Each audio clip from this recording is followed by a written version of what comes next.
Let's now take a look at the contents of this course by reviewing the modules in the series. We'll start with an overview of Dart, what it is, and why would we use it. We'll learn it's not just a language, but a complete platform. We'll look at the SDK, IDE options, and specifically WebStorm IDE.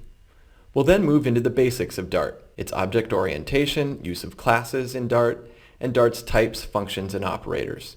We'll learn the basics so we know how to code Dart. Some more advanced concepts will then be presented. We'll look at writing classes and how constructors work in those classes. We'll learn about Dart's asynchrony and the use of futures in asynchronous Dart functions. We'll see Dart data binding and exception handling as well. Then we'll move on to the web. We'll take a hard look at the Dart HTML library and all of the standard HTML components that it provides and how to use them in constructing web pages with Dart.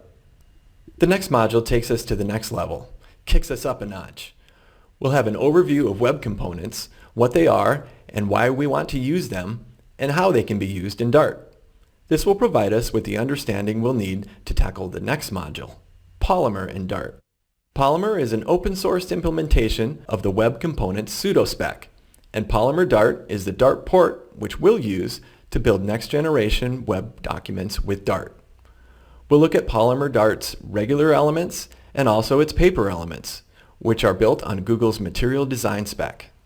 These components are very cool, very fresh, and are what we'll eventually use to build out our course project. Which is a perfect segue into the final 3 modules of this course. In the first project module, we'll begin to develop our spec and build it out using Dart HTML. We'll then trick it out with web components, using Polymer's paper elements and web components for Google APIs. We'll then round out the project by pointing it at a REST-based, JSON-speaking web service backend in the cloud and implement some of Dart's networking, asynchronous functions, and JSON manipulation.